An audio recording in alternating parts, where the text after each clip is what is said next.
welcome back again to Drat and Drake Veterinary Podcast. All right, so obviously, you guys can tell from the last episode, and if you haven't listened to it, please, we were able to convince Dr. Cruz to come back.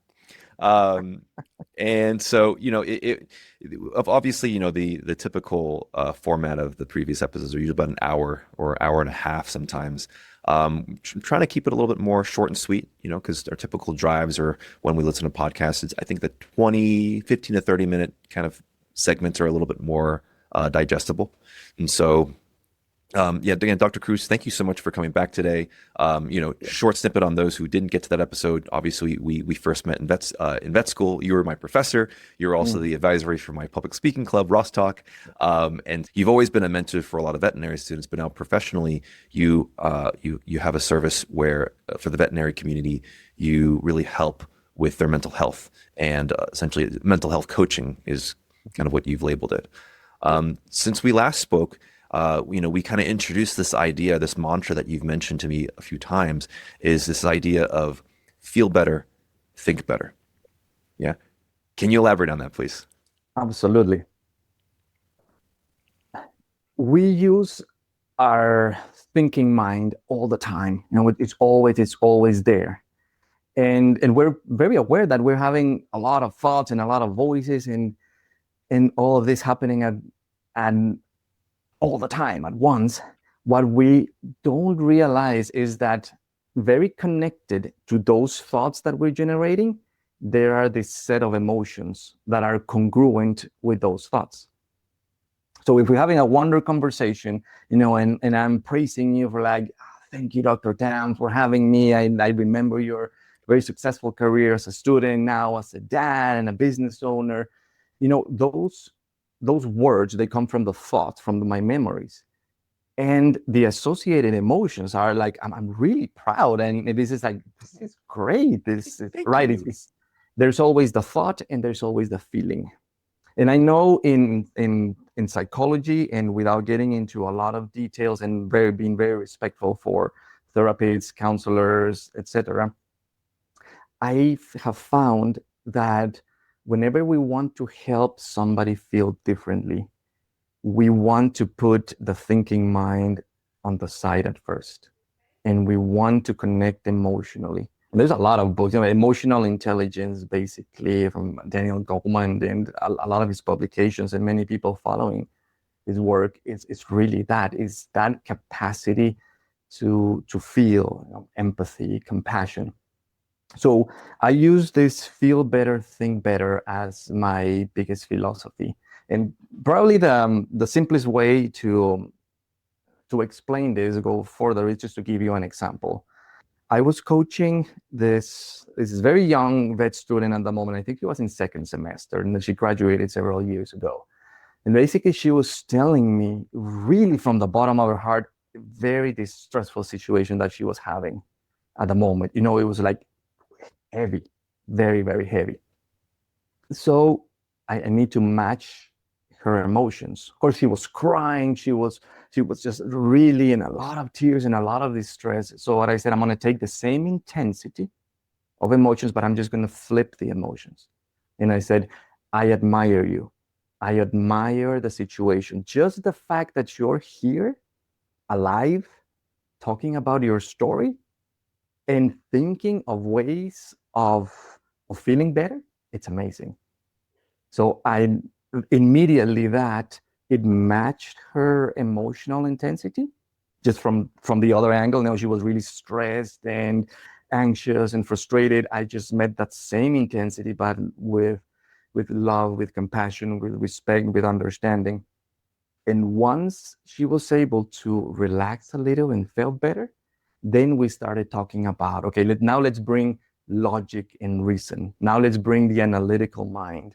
Because yes, you need to make a plan. Yes, you need to address the situation. You gotta be your analytical mind at the top game. So that's the concept when we feel better and we allow ourselves to feel and acknowledge the feeling, the thinking that comes afterwards is smoother, Okay. So more clear. it seems like what you're saying is you first need to acknowledge the root of your emotions, And then from there, only can you then shift the perspective of your actual thinking. So Absolutely. with this example, And it seemed, yeah, you acknowledge, oh wow, you're feeling all of these things. yes, Now that you've acknowledged it with her, it then went into, okay, well, how about this perspective instead of correct. thinking it from this way? Yes. Awesome. And to me, it took me several years to really learn that, because when I'm still teaching at Ross, and a lot of students would come to my office and they would do this very deep unloads of their emotions and their situations. I a lot of the times I was able to just listen and be very present. Also at that time, I didn't have the training that I have now, and the emotional resilience that I have, if you will. So I would go immediately logical, like, oh yeah, this situation, you gotta go talk to the, it's like as if they were We want giving to me fix it something right to fix. away. Exactly. And that's the total opposite of what the coaching business is all about. It's not about advice. It's about getting somebody to acknowledge what they're feeling, whatever it is. And then from that place of acceptance, saying like, okay, well, there's a reason why I'm feeling this. We may not know what it is. We may not figure it out. Let's just use this emotion and let's start flipping it around. Let's use that same intensity, but we just flip it. All the energy that we were using of, oh my God, oh, I hate Alfred. How come he made a podcast before me? All those thoughts, we just turn them around and we flip them. So, and that's the essence also of the coaching. If I'm allowed a little bit of a marketing, a Sure. marketing push it's a simple process. When we simplify things and we put the thinking mind on the side for just a little bit, and we simplify how we're seeing our emotions, then, oh, the clarity of thought that comes, basically the answers come out. That's great. So one thing I'm curious, and I think I might have an idea of what happens when people are apathetic. And so, I mean, I guess I'm very curious to know what your thoughts are, because, if the concept of every thought or expression has an emotion behind it, Yeah. so, do you believe that people can be apathetic, or do you think it's just that they're masking emotions more so than anything else? Both. It's funny because when I speak with my wife a lot, she says like, "Oh, I cannot be emotional in this meeting because it's just all male in these meetings and all these male scientists, and I have to keep it no emotions." And I very respectfully, and I said, remember that if even the guy, the dude that could be the biggest scientist in that table, if that person is in very serious and kind of withdrawn and kind of just listening, it's still showing emotions. It's a very neutral emotion. The dude is not like me that is talking all the time and fast. It's like, or is not, yelling at everybody, but it's kind of that middle ground. That is also an emotion. And it can be a very slippery slope, because a lot of what we guys do, putting ourselves in the on the on the spotlight, is that we say, I don't share my emotions, and we withdraw and we just shut down. That is showing the emotions of, I am feeling a lot, I'm just not expressing them. It doesn't mean that I'm not feeling it. So that's where, No, that's where the concept that we spoke on the last episode of seeing thoughts and emotions as the two sides of a coin is very useful, because then we don't give more fuel to the mind to just believe that we're just thinking and thinking and thinking. No, it's like, yes, we're thinking and thinking, and at the same time we're feeling and feeling. And it doesn't really matter what happens before or after.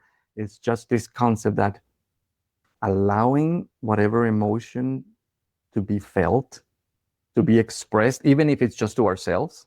That's most of the times. If I'm going to see somebody and I'm having, I didn't get a good night's sleep, or I have a 16-year-old daughter, which for parents out there, what parenting teenagers can do to your temporary sanity. then I got to admit to myself that, well, I'm really tired. I'm a little bit cranky. And that acknowledgement allows me to say, okay, I I don't want to feel that way. What other things can I feel? Right. So I started kind of self-coaching me to switch those emotions. Yeah, so what do you feel, or from your experience, what do you think with people who don't allow themselves to acknowledge these feelings? It's kind of a two question from both extremes. Yeah. What do you think the consequences are versus those who actually do put the effort in? Where are the benefits of being able to then kind of self-reflect, acknowledge the feelings behind them, and then move forward from it? Yes. Oh, that's a great question, Dr. Tam. I would use one word, freedom. Actually, two words, freedom, authenticity. If something is happening to me and I hold it to myself, I think in psychology they call it amplification. That is that thought, we start ruminating, not in the ruminant kind of way that we bring food out and chew it over and over. Is that thought literally gets bigger and gets bigger and gets bigger. So when we don't allow ourselves to feel and recognize that, we are basically becoming a pressure cooker. Because that bottling, that's another term in counseling, I think, that bottling of emotions will eventually explode. And then once we explode, we tend to use that, I'm sorry. Yeah, I know I should have not done that, but it was just that the moment. Is like, no, it was not the moment. That bottling up, that suppression of emotion has been happening for a long time. It's just, we cannot really hide them. And I remember I used to, when one of the classes for the vet prep class that I used to teach, I was explaining this concept, and I used to tell them, just for a moment, imagine that you are in seventh semester, right? So I start planting this illusion, this imagination, and you can see that they kind of go up. And then at the middle of the story, I would say, but the reality is that you fail in fifth and you cannot continue. And then I started going like this, and to the point that they were all like deer in headlights. And I would bring them back to say, this is Diabolical. not true. But this is just really to show you what we do with our thinking mind a lot of the times. So freedom and authenticity, that's what we gain when we give that gift to ourselves of really just opening up and say, this is what I feel. This is how I'm feeling this. I may be right, I may be wrong. It's just really that. It's really authentic. All right. So when you talk about kind of these emotions and then tying them with thoughts, you've mentioned like the simplification Yes. of these emotions. Can you walk me through kind of that process of kind of getting yourself from this, very hectic mindset of whatever life is throwing at you, right, to acknowledging it? So now that you've acknowledged these kinds of heavy emotions, can you go from there, how to then simplify it and then on to the next step? Yes, great question. And really the simplification it starts on the training before we feel the emotion. There's all this training that we do beforehand is really the start of that simplification. And, we hear a lot negative emotions, positive, heavy, happy.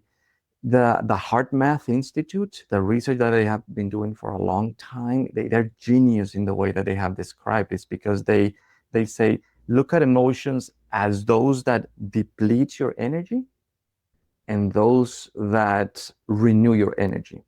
And we're not talking about energy of kumbaya, all these.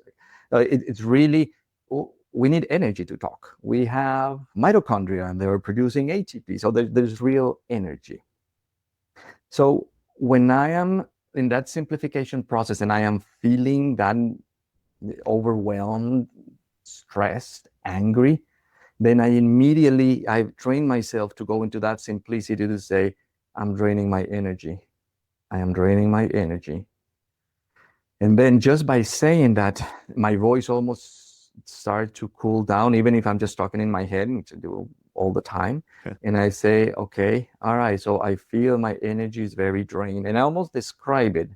And that allows me to really just say, oh yeah, oh, my shoulders are so tight. Man, my neck is killing me. And there's one point that I don't need to describe things anymore, because I start feeling a shift. And then I go like, okay, yeah, well, I've had a lot.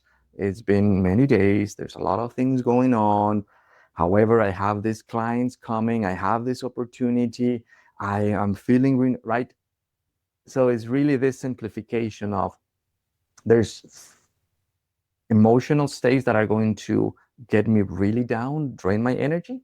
And at the same time, just by acknowledging them and almost describe them briefly, the shift comes natural. So it's almost like we don't need to do something. Yeah. One way that I showed my daughter this when she was 8 years old was to say, imagine that once you say, thank you, fear, the fear says, I don't have anything else to say. So that fear then shifts into happiness. So Yeah, it's really that simplification. that's really cool. Yeah, I actually, so during vet school, I apologize for my mother-in-law's dog barking. Um, in vet school, when, obviously it was a very stressful time and challenging time in everyone's lives when they go through it. Um, when I would have these episodes of panic or stress, what I had to do actually was I had to essentially turn off the lights, whether it's daytime or nighttime, sit in my bed, close my eyes, and like essentially kind of talk myself through it.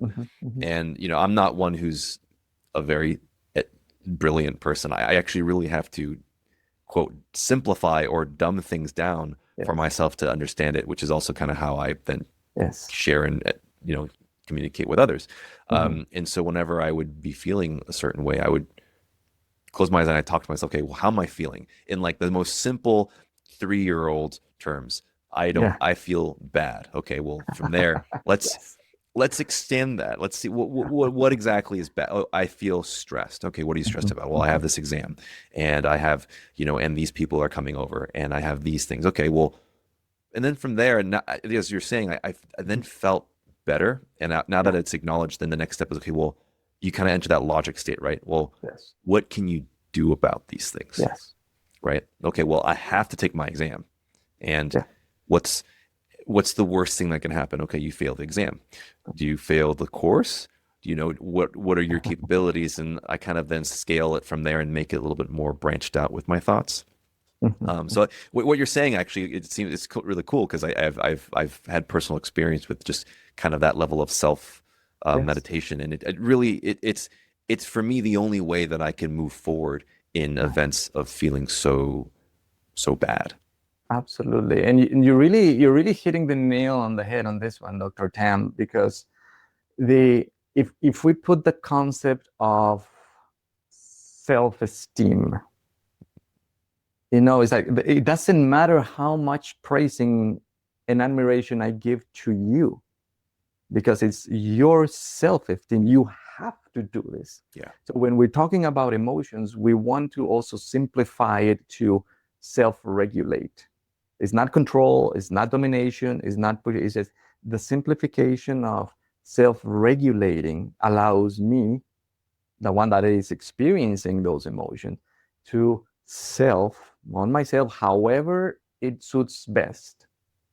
Sometimes, and a lot of the times, this self-talk, it doesn't work. And what it works is that I put my earphones, I put very heavy metal, the old Metallica, Master of Puppets, something like that, and I go out and I walk, just do like if I'm doing air drumming or something, because it's just so much to feel that I'm allowing the body to feel, instead of like, oh yes, you're very overwhelmed, what is happening? It's like, right? This self-regulation has many faces, but that's the beauty of simplifying something. Because when you simplify okay, this is draining my energy, this is renewing my energy, and I can tune down, then I use my logic and reason to say, okay, I know so many different tools that I can use depending on the situation. And it seems like from what you're saying too, this is not just a one-time fix-all. This is a constant self-reflection and an Absolutely. identification of yourself, especially as you're changing, right? As you become, if you graduate vet school, or you then become a parent, or a husband, or a wife, or a Absolutely. partner, right? And Yes. so those perspectives have to be shifted. And so, yeah, Absolutely. unfortunately, it's nothing in life that's beautiful and meaningful is easy, right? Well, we that might be another topic for conversation Okay. because let me just plant a seed there in case other people are might be So you're coming excited. back again, huh? I'm kind of inviting myself, but that, to wrap up the simplification part is that in Eastern philosophies, I love about Zen, Buddhism, the Tao, Hinduism, because in those the core of those philosophies is about don't struggle, go with the flow. It's just like water, just the water is not fighting the rocks, it's just softly going around, and with time, eventually even the hardest rock is going to smooth out. But then in the more Western side of the world that we grew up with, it's like, no, no, no. If you want to go to vet school, you have to make the time. You have to struggle. You have to do this, right? So it's this two concept that when we bring them together and see them more like, oh yeah, well, yeah, obviously I need to study and challenge myself and I have to spend the time. That doesn't mean that I have to create additional thoughts of I gotta struggle, I gotta get better grades because they're gonna take my spot over clinics, etc., etc. I really like that actually. I think that's something I would love to talk to you about in the future. Eastern versus Western mental health Yeah, Eastern and and Western. Western. Good call. All right, Dr. Cruz, Yes. thank you so much for coming back and having this chat with me. It seems like we're going to have you again, which I'm very excited for. Thank you Um, for taking my self invitation. I I know, really no, of appreciate course, of course. that. And this is something that like I really love. It drives a lot of conversation. It drives a lot of kind of thought and helps with people's like self-reflection. I didn't realize that these are things that I was doing that was very therapeutic for myself. Excellent. So again, I really appreciate you coming by. Everyone, again, stay tuned for the next episode. We're going to chat about having Dr. Cruz back on board and seeing if we can kind Absolutely. of have maybe having a reoccurring member. Yeah, absolutely. A series of conversations. I love that. Thank you, Dr. Tam. Of course. Bye, All right. everybody. Thanks for having you. Thank you.